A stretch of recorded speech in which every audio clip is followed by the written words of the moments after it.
إن الحمد لله نحمده ونستعينه ونستغفره ونعوذ به من شرور أنفسنا ومن سيئات أعمالنا من يهده الله فلا مضل له ومن يضلل فلا هادي له أشهد أن لا إله إلا الله وحده لا شريك له وأشهد أن محمدا عبده ورسوله لا نبي بعده صلى الله عليه وعلى آله وأصحابه ومن تبعهم بإحسان إلى يوم الدين. أما بعد رب اشرح لي صدري ويسر لي أمري واحلل عقدة من لساني يفقهوا قولي. Bapak-bapak, ibu-ibu, para hadirin dan hadirat jemaah Masjid At-Taqwa PLN Pusat yang dimuliakan Allah Subhanahu wa taala. Alhamdulillah, segala puji bagi Allah Subhanahu wa taala yang telah menganugerahkan kepada kita nikmat yang begitu banyak. Hingga siang ini kita masih diberikan kemudahan, masih dijaga iman dan Islam kita, hingga kita dapat menjalankan kewajiban kita yaitu salat zuhur berjamaah. Mudah-mudahan amal ibadah kita diterima Allah Subhanahu wa taala. Amin ya rabbal alamin. Salawat dan salam taruh pula kita sanjungkan kepada junjungan kita, pemberi syafaat kita, Nabi besar Muhammad sallallahu alaihi wasallam beserta keluarga, sahabat dan pengikutnya hingga hari kiamat. Menikah dalam Islam adalah perintah, karena perintahnya itu ada dalam Al-Quran, ada dalam hadis, ya. Perintah. Kalau di dalam ilmu usul fikih, al-amr yadullu ala wujub. Perintah menunjukkan wajib. Al-amr yadullu ala wujub, perintah menunjukkan wajib. Jadi apa hukum menikah? Hukum asalnya adalah wajib atau sunnah setidaknya, ya. Setidaknya sunnah. Tapi kalau seandainya dorongan seksualnya besar, bisa jadi wajib. Dorongan seksual besar dan kemampuan ada, kalau tidak dilaksanakan bisa terjerumus kepada zina, hukumnya bisa jadi wajib. Jadi itu tiga hal, ya, dorongan seksual besar, ya, kemudian kemampuan ada. Kalau tidak menikah bisa terjerumus kepada zina, maka hukumnya bisa jadi wajib. Perintah menikah ada di dalam Al-Quran. Allah Subhanahu wa ta'ala berfirman dalam Al-Quran, "Fankihu ma taba lakum minan nisa'i mathna wa thulatha wa ruba'." Nikahilah yang kalian sukai dari perempuan. 2, 3, 4, ya. Nikahi yang kalian suka dari perempuan. Jadi prinsip dasarnya kita menikahi perempuan karena suka, ya. Maka walaupun tidak bisa ikhlas lawan bersahabat 2, 3, 4. Dan kita pun sebagai orang tua, kalau seandainya anak kita sudah mapan dan bisa menikah, ada perintah untuk menikahkan.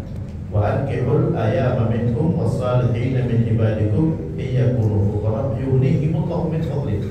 Nikahkan laki-laki yang soleh, ya, dan perempuan yang solehah, ya. Nikahkan antara mereka. Iyakunu fuqara, kalau mereka miskin, ya, penghasilannya mesti pas-pasan. Yughnihimullahu min fadlih, Allah akan memberikan kekayaan. Jadi kalimat nikahkanlah itu menunjukkan bahwa kalau kita sudah punya anak yang sudah layak untuk menikah, anjurkan kepada mereka untuk menikah. Di dalam hadis Nabi kita Muhammad SAW bersabda, "Ya ma'syarus syabab, man istata'a minkumul ba'ah falyatazawwaj fa innahu lahu wija." Ya, fa man lam yastati' fa 'alaihi bis-shawm fa innahu lahu wija. Wahai pemuda, kata Rasulullah, pemuda yang sudah punya dorongan seksual, ya. Wahai pemuda, siapa yang sanggup menikah di antara kalian, maka menikahlah. Ya, kalau nggak bisa menikah, maka puasalah, karena puasa bisa menjaga dari perbuatan zina, ya. Nah, itu perintah untuk menikah. Menikah ada tujuan, ya. Tujuannya apa? Ya, pertama kalau laki-laki, ya, kalau laki-laki adalah untuk supaya bisa tenang hidupnya, supaya tenang hidupnya. Dengan adanya perempuan yang hidup di sampingnya, supaya tenang. Kenapa? Karena laki-laki punya dorongan seksual yang kuat, ya, lebih kuat daripada perempuan. Wa min ayatihi an khalaqalakum min anfusikum azwajan litaskunu ilaiha.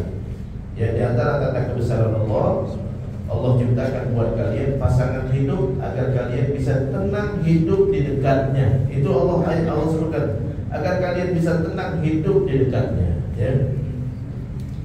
Jadi tujuan menikah adalah kita hidup berdampingan dengan pasangan hidup kita. Jadi bukan perjauhan, bukan, ya. Jadi bukan perjauhan, karena tujuan menikah adalah kita hidup tenang di sampingnya. Litaskunu ilaiha, ya, agar kalian hidup tenang di sampingnya. Jadi itu tujuan daripada kita diperintahkan untuk menikah.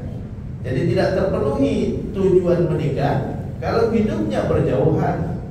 Kalau hidupnya berjauhan, ya. Kenapa? Karena dorongan seksualnya tidak tersalurkan. Dorongan seksualnya tidak tersalurkan. Kita menikah tujuannya agar dorongan seksual kita tersalurkan dengan cara yang halal. Dengan cara yang halal, dan kita bisa menundukkan pandangan kita. Yaitu kenapa? Karena kita sudah punya pasangan hidup. Artinya dorongan seksual kita terlampiaskan kepada pasangan hidup kita, sehingga kita bisa menundukkan pandangan, tidak memandang lawan jenis yang lain selain daripada pasangan hidup kita, suami kita atau istri kita. Jadi tujuan menikah yang pertama adalah hidup bersama dengan tenang. Hidup bersama dengan tenang, tersalurkan kebutuhan seksual. Wa ja'ala bainakum mawaddatan wa rahmah. Yang kedua, tujuan menikah adalah membina kasih sayang. Membina kasih sayang. Kenapa? Karena setiap manusia ada fitrah kepengen menyayangi. Laki kepengen menyayangi perempuan, perempuan kepengen menyayangi laki-laki, dan itu tersalurkan dengan menikah tadi. Jangan sampai kita menyayangi lawan jenis yang bukan istri kita atau bukan mahram kita, gitu kan? Jadi tak boleh, haram hukumnya kita menyayangi lawan jenis yang bukan istri kita, bukan suami kita, atau bukan mahram kita. Kita hanya boleh menyayangi pasangan hidup kita yang sah. Enggak boleh yang lain, ya. Memberikan perhatian kepada lawan jenis yang bukan istri kita, bukan mahram kita, haram hukumnya. Haram hukumnya. Zina diharamkan, bukan berzinanya saja. Wala taqrabuz zina, jangan dekatin zina. Apapun yang menjadi sarana berzina, maka itu haram hukumnya. Pandang-pandangan, cat-catan, gitu kan, memberikan perhatian, ngasih hadiah, enggak boleh kepada lawan jenis yang bukan istri kita, bukan mahram kita, ya.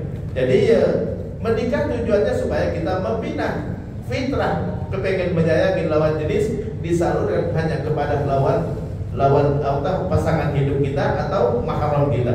Boleh kita menyayangi anak kita, ibu kita, mertua kita, boleh. Tapi kalau untuk secara seksual, kita hanya menyayangi pasangan hidup kita. Itu yang kedua. Tujuan yang ketiga adalah hidup berdampingan. Karena itu adalah kewajiban laki dan kewajiban perempuan, hidup berdampingan. Tidak sah seorang perempuan tidak berhak dapat nafkah dari suaminya kalau tidak mau hidup berdampingan dengan suaminya. Tidak berhak seorang perempuan dapat nafkah dari suaminya. Ini ulama sepakat, tidak ada perbedaan pendapat, ya. Tidak sah seorang perempuan, ya, tidak berhak seorang perempuan minta nafkah dari suaminya kalau dia nggak mau hidup di samping suaminya. Jadi nggak ada istilahnya pilihan, ya. Mas, kamu mau kerja di Jakarta, ane mau tetap tinggal di Bandung, nggak ada. Ya, kalau dia nggak mau tinggal bersama suaminya, tidak berhak dapat nafkah. Jadi dia baru berhak dapat nafkah kalau dia hidup di samping suaminya. Begitu juga suami hidup berdampingan. Kenapa? Karena dia ada kewajiban untuk mendidik istrinya. Qu anfusakum wa ahlikum nara. Jagalah dirimu dan keluargamu dari api neraka. Dan ini nggak akan bisa kita laksanakan kalau kita hidup jauh daripada istri.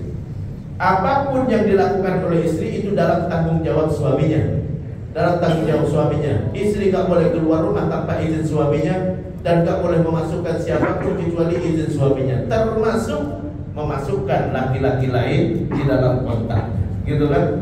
Itu sebenarnya dalam hukum Islam seperti itu, ya. Jadi laki-laki punya tanggung jawab untuk ngawasin istrinya, ya. Gak boleh dia keluar rumah tanpa izin suami, gak boleh memasukkan siapapun kepada tanpa izin suami. Bukan hanya masuk ke rumah, tapi masuk ke handphone pun gak boleh.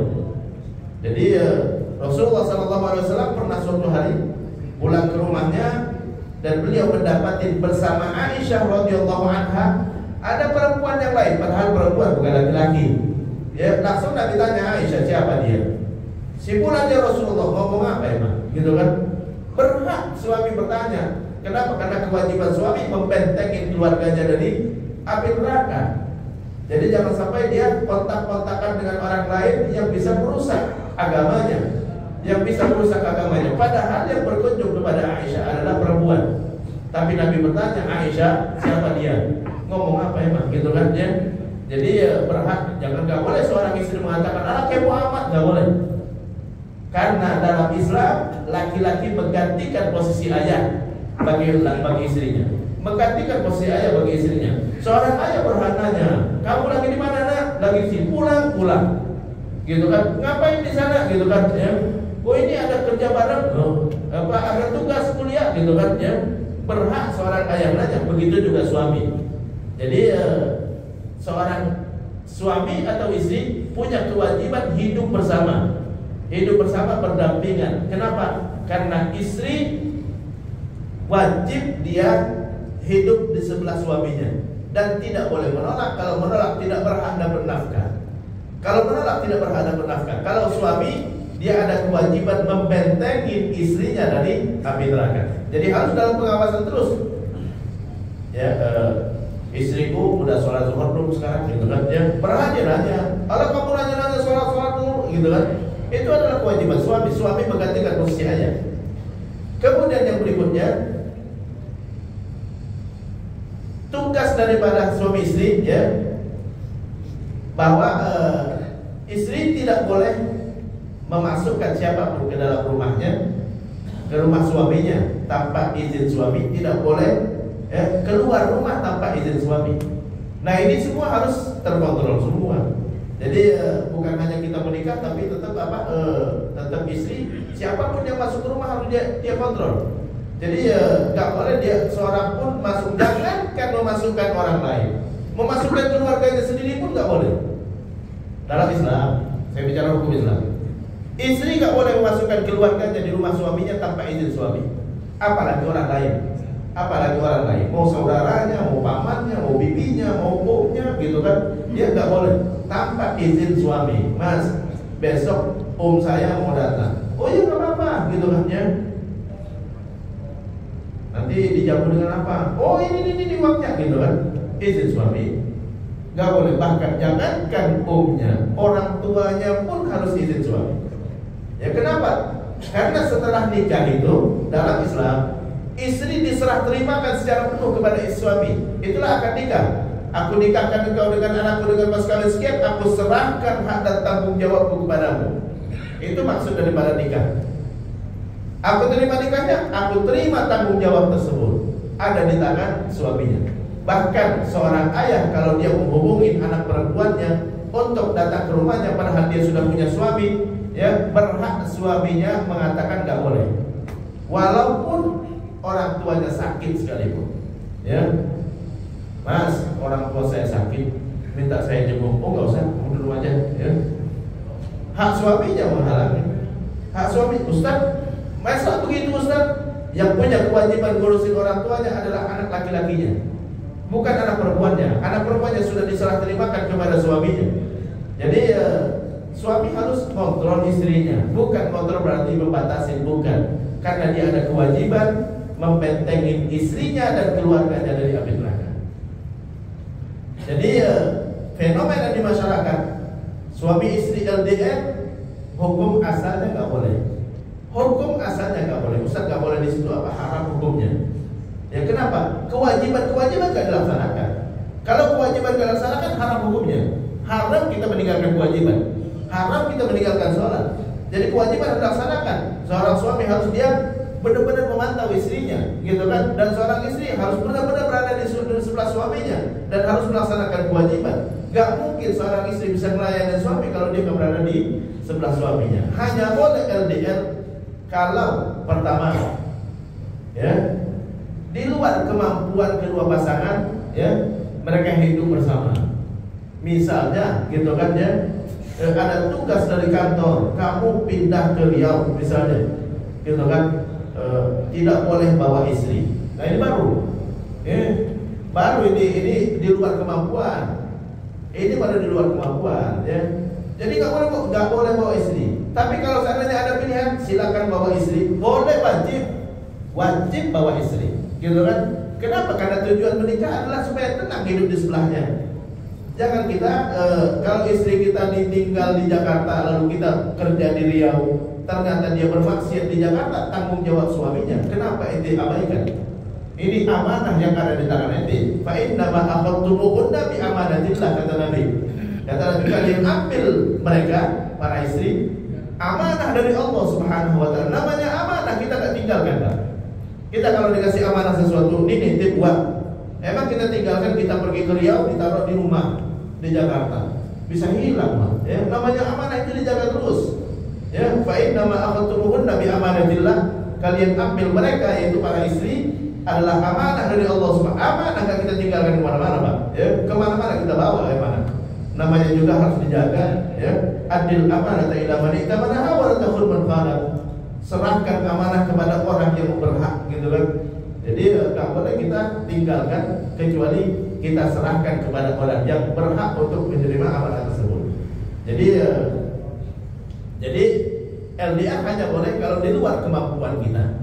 Di luar kemampuan kita ada tugas kantor harus di luar kota dan nggak boleh bawa istri. Kalau boleh bawa istri berarti harus bawa karena ini kewajiban dan dibolehkan. Kecuali kalau tidak ada larangannya baru. Ada larangannya nggak boleh bawa istri, gitu kan ya. Tentu ada batasnya, nggak boleh sampai kapan, gitu kan. Nggak mungkin kita tinggalkan istri terus, gitu kan. Jadi harus bawa istri. Banyak kasus di masyarakat, misalnya ya. Dulu saya kuliah di luar, gitu kan. Banyak sekali orang yang kuliah di luar tinggalkan istri di Indonesia. Emang kenapa ditinggalkan? Di Indonesia? Ustaz nggak bisa dapat visa. Itu di luar kemampuan kita namanya. Nggak bisa dapat visa. Ustaz visanya cuma dikasih buat saya saja. Istri nggak dikasih visa. Boleh. Tapi kalau istri boleh, bisa dikasih visa. Kemungkinan tinggal di sana berdua juga bisa, gitu kan. Lalu kita tinggalkan, tidak amanah namanya. Nggak amanah dengan pasangan hidup kita. Jadi kita wajib bawa pasangan hidup kita kecuali di luar kemampuan kita, terpisahkan bukan karena kehendak kita. Tapi kalau pilihan tidak ya, terpaksa. Kalau sudah terpaksa, ad-darurat tubihul mahdurat, darurat membolehkan yang nggak boleh. Hukum asalnya nggak boleh kita tinggalkan istri karena itu adalah amanah di tangan kita dan wajib kita jagai. Jadi itu terkait dengan apa LDR. Jadi boleh kalau di luar kemampuan kita. Kita ditugaskan ke luar negeri, kita studi di luar negeri dan nggak bisa bawa istri, nggak dikasih visa, ya, atau mungkin di sana kita nggak bisa dapat izin tinggal di sana, baru. Tapi kalau bisa wajib dibawa, karena ini amanah, namanya amanah, dibawa kemana-mana, Pak. Ya. Kalau ada orang nitip uang taruh di kantong, Pak. Ya. Taruh di kantong, ada tinggal di rumah, nanti dicuri orang nanti. Ya. Jadi kalau dicuri orang, tanggung jawab kita wajib ganti. Lu kenapa? Ya, amanah kenapa tidak bawa, gitu kan? Jadi wajib kita jagain. Itu kondisi yang pertama. Yaitu kondisi di mana kita terpaksa harus berpisah bukan karena kehendak sendiri. Kalau pilihan maka nggak boleh. Yang kedua, dalam kondisi kita ingin menenangkan, mungkin terjadi sengketa sehingga perlu menenangkan hidup dulu, ya. Udah kamu pulang dulu ke rumah orang tuamu, ya, sampai nanti kita sudah adem lagi kita balik lagi, gitu kan? Ini boleh, ya. Artinya kita demi sesuatu yang lebih baik, ya. Kan ada faedah dalam ilmu fikih, yajuz irtikab akhafid dararain. Boleh melakukan mudarat yang lebih kecil. Kalau terus-terusan bentrok terus, gitu kan, ya. Kalau pulang dulu ke rumah bisa adem dulu, gitu kan. Nanti masing-masing introspeksi diri sehingga bisa menyatukan mereka kembali, maka itu boleh dilakukan. Boleh kita melakukan mudarat yang lebih kecil. Berpisah mudarat, tapi kalau sama-sama nggak bisa introspeksi diri nanti. Ya, biarkan mereka masing-masing di saat sudah berpisah nanti terpikirkan keuntungan bersamanya. Ya, jadi apa keuntungan saya bersama dia, gitu kan, ya. Nanti apa kebaikan-kebaikan yang akan terpikirkan karena kebutuhan tadi, gitu kan. Sehingga kita bisa menseleksi hal-hal yang bisa menyatukan kembali, ya, sehingga mendorong untuk kita bersama lagi. Jadi itu yang kedua. Jadi yang boleh adalah kalau dalam kondisi nggak ada pilihan lain. Yang kedua, untuk menenangkan diri. Ya, dibandingkan kita terus-terusan berantem terus, ya udah bisa dulu ya. Pulang dulu ke rumah orang tuamu ya. Bicara enggak, supaya kita masing-masing introspeksi diri, ya, menenangkan diri ya. Kamu ngomong dulu sama orang tua, mungkin orang tua punya saran-saran yang bagus gitu kan ya. Saya juga di sini gitu kan ya. Mungkin dapat konsultasi dulu dengan orang tua saya. Jangan konsultasi masalah rumah tangga kepada selain daripada orang tua. Jangan konsultasi masalah rumah tangga kepada selain orang tua. Karena cuma orang tua menginginkan yang terbaik buat anaknya. Ya, ada pun yang lain nggak usah, ya, nggak usah. Ada Allah Subhanahu Wa Taala tempat kita mengadu. Allah yang berikan solusi apapun. Sholat hajat, sholat istikharah, insya Allah Allah akan berikan solusinya. Kalau mau konsultasi cukup dengan orang tua. Karena orang tua insya Allah akan berikan yang terbaik kepada anaknya. Ya, jadi itu terkait dengan apa? Dengan apa? LDR. Jadi nggak boleh hidup berjauhan laki dan perempuan setelah menikah kecuali terpaksa sekali. Ad-darurat tubihul mahdurat. Al-hajat tunazzal manzilatat darurat. Darurat bolehkannya nggak boleh. Kebutuhan ya dihukumin sama dengan darurat. Termasuk kategori kebutuhan adalah untuk menenangkan diri tadi kalau rumah tangganya sedang dalam keadaan sengketa. Jadi nggak boleh seorang suami jauh dari istrinya setiap hari. Walaupun kita sedang nikah, tetap sempatkan untuk WA. Ya, Ma, lagi ngapain? Udah makan belum? Gitu kan ya. Karena kadang-kadang perempuan butuh hal-hal yang sepele seperti itu, ya. Hal sepele seperti itu mungkin bagi kita laki-laki nggak terlalu dibutuhkan, tapi bagi perempuan sangat dibutuhkan itu, sangat dibutuhkan. Cuma sekedar assalamualaikum, dia bukan main, dari suami saya, gitu kan. Jadi ya perempuan itu kepengen kita mengungkapkan perhatian, hanya perhatian, gitu kan ya. Jadi ya kadang-kadang sepele pulang bawa bunga, walaupun harganya cuma 1.000, bermahal sekali buat mereka. Walaupun harganya cuma 1.000, mahal sekali buat mereka, gitu kan. Jadi dan itu akan bisa terungkapkan kalau kita bersama, gitu kan. Pulang-pulang jangan lupa beli bunga walaupun kecil, gitu kan. 1.000 rupiah itu mahal sekali buat perempuan. Jadi itulah bedanya perempuan dengan laki-laki. Perempuan menginginkan yang sepele-sepele seperti itu. Ya, perhatian, ya, ungkapan rasa cinta, ya, ungkapan sayang, gitu kan ya, dengan dalam bentuk bunga saja cukup. Ya, kita bawa hadiah makanan walaupun murah, gitu kan. Itu hanya bisa kita lakukan kalau kita bersama, ya, kalau kita bersama. Ada pun terpisah lagi dengan perempuan, peluang zinanya besar. Peluang zinanya besar, ya. Walaupun awalnya mungkin ya cuman kontak-kontakan, lama-lama janji-janjian. Ya, gak mungkin seorang laki-laki 1 minggu 1 pekan itu bisa dia tidak menyalurkan kebutuhan seksualnya, apalagi kalau masih muda, Pak, ya. Saya aja umur 50 tahun ternyata masih punya kebutuhan, ya. Apalagi yang masih umur 30, 40. Jadi jangan jauh dari istri karena potensi zinanya besar, ya. Setidaknya zina mata, zina tangan, ya, berduaan, khulwat haram, semua itu ya akan mengurangi pahala-pahala ibadah kita, ya. Nah ini terkait dengan LDR, mudah-mudahan bermanfaat. Bagi yang mau bertanya silakan. Wassalamualaikum warahmatullahi wabarakatuh. Ada yang mau bertanya? Enggak ada. Oke, kita cukupkan sampai di sini. Mudah-mudahan bermanfaat. Wabillahi taufiq wal hidayah. Kita tutup dengan doa kafaratul majlis. Subhanakallahumma wa bihamdika asyhadu an la ilaha illa anta astaghfiruka wa atubu ilaik. Wassalamualaikum warahmatullahi wabarakatuh.